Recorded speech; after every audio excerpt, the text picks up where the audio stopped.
அண்மை செய்தியை பார்த்து கொண்டிருக்கிறோம்.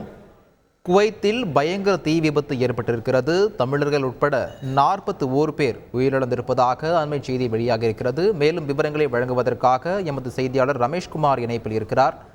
ரமேஷ்குமார், வணக்கம். இந்த தீ விபத்து எப்படி நிகழ்ந்தது? மேலும் இந்த தீ விபத்தால் ஏற்பட்ட பாதிப்புகள் பற்றிய முழு விவரங்கள். குவைத்தில் இருக்கக்கூடிய மங்காஃப் என்னும் நகரத்தில் அடுக்குமாடி குடியிருப்பு ஒன்றில் ஒரு மிகப்பெரிய தீ விபத்து ஏற்பட்டிருக்கின்றது. இந்த தீ விபத்தில் 40க்கும் மேற்பட்டோர் தற்போது வரை பலியாகி இருப்பதாகவும், மேலும் 40க்கும் மேற்பட்டவர்கள் தீ காயத்தினால் காயமடைந்து அருகில் உள்ள மருத்துவமனையில் சிகிச்சைக்காக அனுமதிக்கப்பட்டிருப்பதாக தகவல் கிடைத்திருக்கின்றது. குறிப்பாக மங்காஃப் என்கிற இந்த நகரம் தெற்கு குவைத்தில் இருக்கக்கூடிய ஒரு நகரம். இந்த மங்காஃப் என்னும் நகரத்தில் குவைத்தில் வெளிநாடுகளைச் சேர்ந்த பல பணியாளர்கள் பணியாற்றக்கூடிய ஒரு நகரமாக இந்த மங்காஃப் நகரம் இருப்பதாக கூறப்படுகின்றது.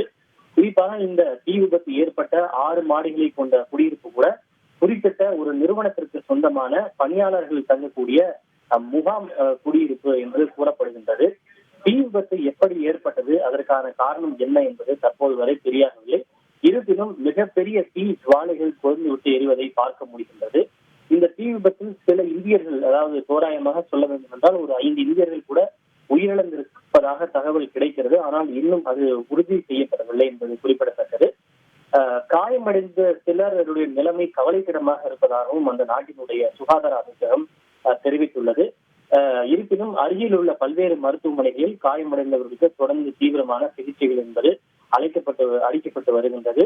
இதில் காரணமான சம்பந்தப்பட்ட அந்த கட்டிடத்தினுடைய பாதுகாவலர் மற்றும் மேலாளர் உள்ளிட்டோரை கைது செய்வதற்கும் ஆட்சியாளர்கள் உத்தரவிட்டிருக்கின்றனர்.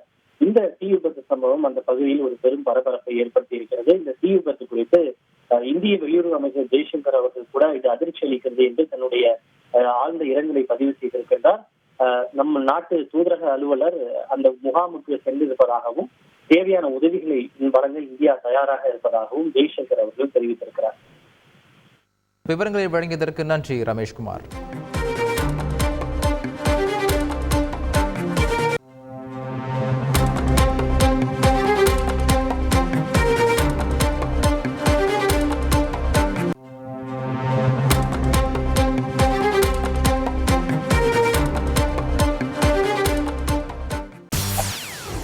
செய்திகளை உடனுக்குடன் தெரிந்து கொள்ள உடனே சப்ஸ்கிரைப் பண்ணுங்க.